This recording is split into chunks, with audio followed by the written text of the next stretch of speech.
السلام عليكم ورحمة الله وبركاته.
الحمد لله الذي أنزل القرآن هدى للمؤمنين ورحمة وأتم به على أمة محمد صلى الله عليه وآله وسلم أفضل النعمة. أشهد أن لا إله إلا الله وحده لا شريك له وأشهد أن سيدنا محمدا عبده ورسوله لا نبي بعده. اللهم صل وسلم وبارك على سيدنا محمد وعلى آله وصحبه ومن تبعهم بإحسان إلى يوم الدين. أما بعد، قال الله تعالى في كتابه الكريم: أعوذ بالله من الشيطان الرجيم، بسم الله الرحمن الرحيم. يا أيها الذين آمنوا اتقوا الله وقولوا قولا سديدا يصلح لكم أعمالكم ويغفر لكم ذنوبكم ومن يطع الله ورسوله فقد فاز فوزا عظيما.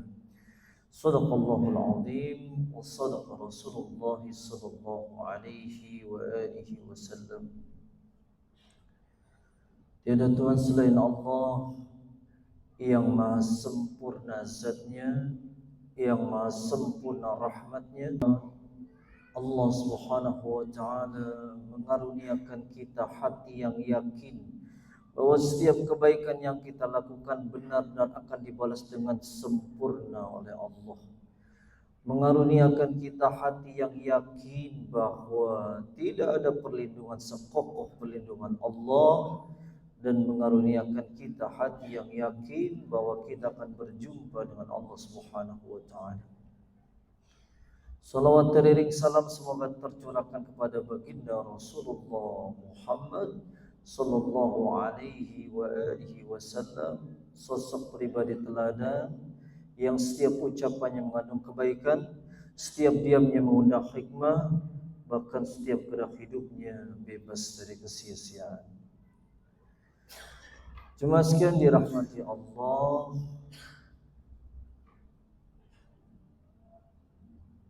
orang menjadi hebat, menjadi baik itu tidak jadi begitu saja. Orang punya karakter baik, karakter soleh, itu pasti ada proses yang dilalui. Para ahli memberikan gambaran yang nyata dari sekian faktor bahwa orang itu bisa terbentuk karakternya, sifatnya, itu minimal 3 penyebab utamanya. 1, orang itu berubah karakternya menjadi baik karena perkataan. Mengapa? Alladzina yastami'una al-qawla fayattabi'una ahsana. Orang-orang yang sering mendengarkan perkataan yang baik, fayattabi'una ahsana, kemudian mengikuti perkataan baik itu. Ulaika alladzina hadahumullah, dialah orang yang benar-benar dapat hidayah Allah. Jadi oleh karena itu, siapapun di antara kita yang bercita-cita ingin menjadi punya karakter baik, sering-seringlah mendengar nasihat yang baik. Sering-seringlah dengar omongan yang baik. Sering-sering dengar ucapan yang baik. Mengapa?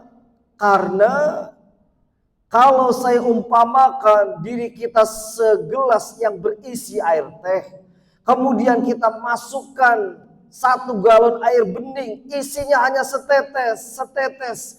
Yakin itu 1 galon kalau pindah ke gelas itu, air teh itu berubah jadi putih. Itu artinya apa? Siapapun di antara kita yang sering mendengarkan yang baik, nasihat yang baik, omongan yang baik, pembicaraan yang baik, dia akan punya karakter baik. Kenapa anak-anak kita susah punya karakter yang baik? Jangan-jangan tiap hari dicekokin dengan omongan yang gak baik, nasihat yang gak baik, motivasi yang gak baik. Kenapa banyak anak-anak yang susah diajak buat sholat? Jangan-jangan cara kita ngajak sholat lebih mengandalkan ancaman daripada surga. Kalau kamu nggak sholat, kamu pasti jadi ahli neraka. Kalau kamu nggak sholat, kamu pasti keluar dari Islam. Terus itu yang disampaikan kepada anak kita. Walhasil apa? Yang terbayang oleh dia, sholat itu sesuatu yang akan membebani hidupnya. Maka tidak usah heran karakternya tidak berubah. Cuma sekian dirahmati Allah. Jadi walhasil perkataan yang baik, ucapan yang baik itu akan membentuk karakter seseorang. Apalagi di dunia saat ini, dunia medsos, internet dan sebagainya, mulai kendalikan pikiran kita, mulai kendalikan telinga kita, jangan pernah mendengarkan kecuali yang baik. Kenapa? Karena terlalu banyak input yang masuk ke dalam alam bawah sadar kita, walhasil kita gak punya kemampuan memfilter. Akhirnya apa? Yang buruk pun dianggap baik. Orang tua ngobrol dengan anaknya tidak ada sopan santun dianggap baik. Anak berkata kasar dianggap baik. Laki-laki perempuan bukan mahram, jalan berduaan, bermotor-motoran dianggap baik. Kenapa? Karena itu yang jadi keyakinannya, pandangannya. Cuma sekian dirahmati Allah, maka usahakan sering-seringlah terus memberi nasihat yang baik kepada anak-anak kita. Kenapa? Karena kita tidak tahu kapan dia berubahnya. Ada seorang bapak, seorang orang tua, ibunya ngajak anaknya buat sholat, itu susahnya luar biasa. Sampai akhirnya sang ibu wafat, anaknya dapat hidayah. Dia cerita pada seorang ulama, dulu Ustaz, saya tuh gak pernah sholat, gak pernah ibadah. Justru saya sholat setelah ibu saya wafat. Itu artinya apa? Yang dilakukan oleh sang ibu itu tidak ada sia-sianya. Dia sudah ikhtiar maksimal, tapi anak belum berubah, itu tetap jadi amal soleh. Walaupun hasilnya dia nggak bisa ngelihat dengan pandangan matanya. Tidak sedikit anak yang berubah jadi baik, justru ketika orang tuanya sudah tidak. Satu, jadi biasakan mendengarkan yang baik. Yang kedua, karakter kita, sifat kita itu bisa berubah kalau kita sering melakukan pembiasaan yang baik. Cuma sekian dirahmati Allah. Allah tegaskan, wa man ahsanu qawlan mimman da'a ila Allah wa 'amila shalihan. Setelah dia mendengarkan perkataan yang baik, wa 'amila shalihan, melakukan pembiasaan yang baik. Kenapa? Karena orang itu menjadi baik tidak ujug-ujug. Tidak bisa langsung bim salabim dia lahir jadi orang soleh, tidak. Semua ada prosesnya. Dan saudara tanya, orang-orang yang hafal Quran 30 juz itu nggak bisa langsung. 1 ayat, setengah lembar, 1 lembar, setengah juz, 2 juz, terus berproses. Kenapa? Itu dilakukan pembiasaannya pagi, siang, malam, 5 tahun, selesai. Dan memang kita ini akan menjadi baik kalau kita berusaha untuk melakukan pembiasaan yang baik. Siapapun yang bercita-cita menjadi baik, maka paksakan diri kita untuk sebuah kebiasaan yang mungkin gak pernah. Orang yang gak pernah biasa sholat malam, itu berat luar biasa. Orang yang gak biasa sholat subuh berjamaah, itu gak gampang gitu. Bagaimana saya pengen punya pembiasaan sholat malam? Lakukanlah yang realistis saja. Anggaplah sekarang waktu subuh jam 4:30 lewat seperempat. Saudara bangun tidak harus jam 3. Bangun saja jam 4 lewat seperempat. Setengah jam sebelum subuh saudara sudah bangun. Latihan seminggu, 2 minggu, 1 bulan, 4 bulan, sampai 365 hari. Yakin kalau itu dilakukan, maka secara otomatis kita sudah punya alarm dalam tubuh kita, namanya alarm biologis. Itu artinya apa? Kita nggak butuh lagi alarm dari jam, nggak butuh lagi alarm dari handphone kita, tapi tubuh kita yang menuntut kita buat bangun pada jam itu. Tanya orang-orang tua kita yang sudah terlatih tahajud, pasti perjuangannya nggak sedikit, ngantuk, males, capek, enggan, dan begitulah kalau kita menjadi baik. Tapi setelah dia merasakan kenikmatan, mungkin awalnya cuma 2 rakaat 1 witir, nambah 4 rakaat 1 witir, nambah 7 rakaat 1 witir, tambah lagi sampai 11 rakaat dengan witirnya. Akhirnya dia menikmati kebiasaan yang baik yang diawali dengan perjuangan di awalnya. Cuma sekali dirahmati Allah, maka hati-hati, kadang-kadang pembiasaan baik itu harus dipaksakan. Ada di antara kita jemaah Jumat sudah 20 tahun, tapi setiap datang waktu Jumat pasti ketika sudah qomat. Dan menganggap itu baik. Kenapa kamu setiap Jumat datangnya pas qomat? Oh, masih mending saya sholat Jumat, teman saya udah gak sholat. Salah ngebandingin. Cuma sekali dirahmati Allah, evaluasi kebiasaan baik kita. Karena apa? Itu akan membentuk karakter kita. Siapapun yang bersungguh-sungguh, walladzina jahadu fina lanahdiyannahum subulana, Allah sendiri akan menuntun jalan-jalannya. Maka lakukan pembiasaan baik dari yang paling sederhana sampai yang paling komplit sekalian. Kenapa? Karena untuk beramal besar yang ikhlas diawali dari amal kecil yang ikhlas.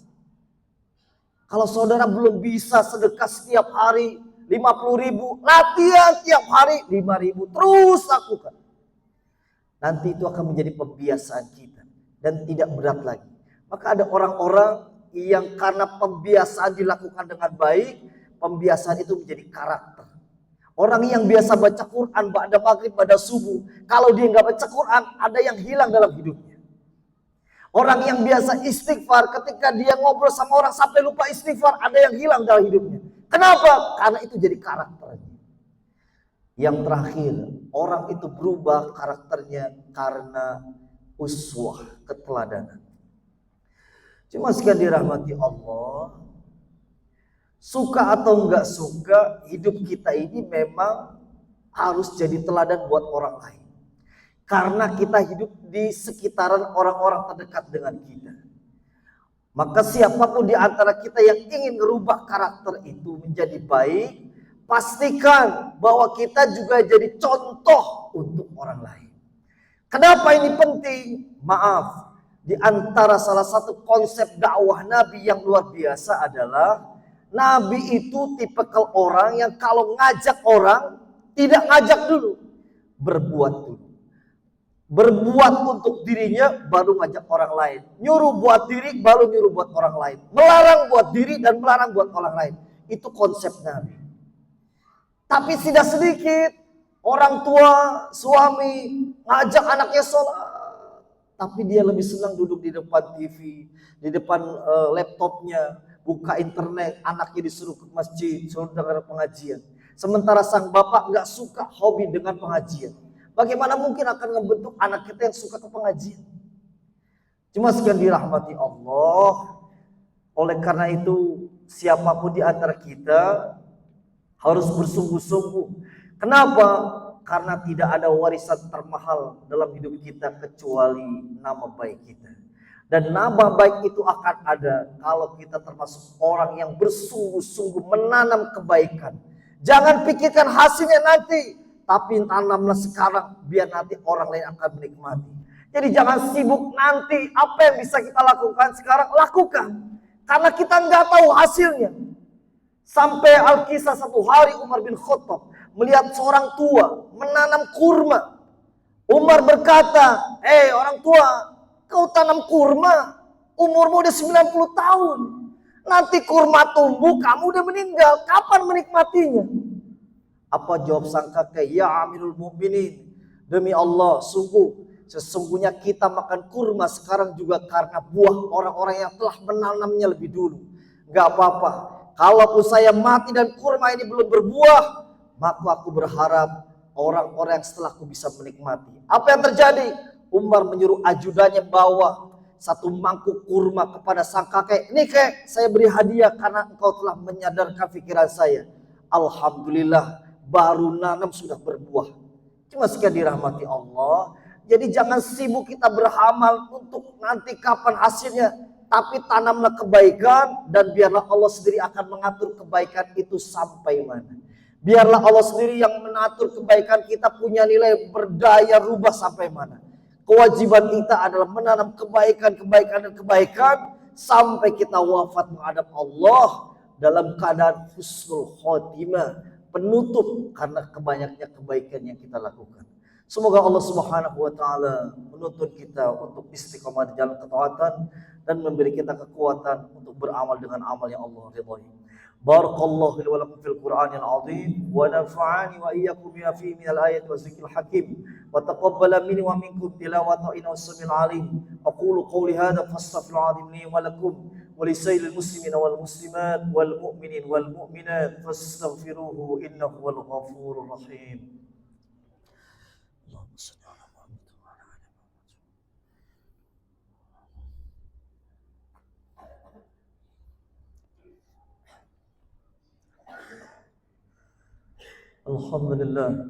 الحمد لله الذي نحمده ونستعينه ونستغفره ونعوذ بالله من شرور أنفسنا ومن سيئات أعمالنا من يهده الله فلا مضل له ومن يضلله فلا هادي له أشهد أن لا إله إلا الله وحده لا شريك له وأشهد أن سيدنا محمدا عبده ورسوله لا نبي بعده اللهم صل وسلم وبارك على سيدنا محمد وعلى آل محمد كما باركت على إبراهيم وعلى آل إبراهيم في العالمين إنك حميد مجيد أما بعد فيا أيها الحاضرون اتقوا الله حق تقاته ولا تموتن إلا وأنتم مسلمون واعلموا أن الله تعالى يقول في كتابه الكريم أعوذ بالله من الشيطان الرجيم بسم الله الرحمن الرحيم إن الله وملائكته يصلون على النبي يا أيها الذين آمنوا صلوا عليه وسلموا تسليما وارحمنا معهم برحمتك يا أرحم الراحمين اللهم اغفر وارحم المسلمين والمسلمات والمؤمنين والمؤمنات الأحياء منهم والأموات إنك سميع قريب مجيب دعوات اللهم أعز الإسلام والمسلمين وأهلك الكفرة والمشركين ولا تجعلنا أغلب المنافقين الظالمين ربنا آتنا في الدنيا حسنة وفي الآخرة حسنة وقنا عذاب النار عباد الله إن الله يأمركم بالعدل والإحسان وإيتاء ذي القربى وينهى عن الفحشاء والمنكر والبغي يعظكم لعلكم تذكرون واشكروه على نعمه يزدكم وادعوه يستجب لكم ولذكر الله أكبر أستغفره لي ولكم.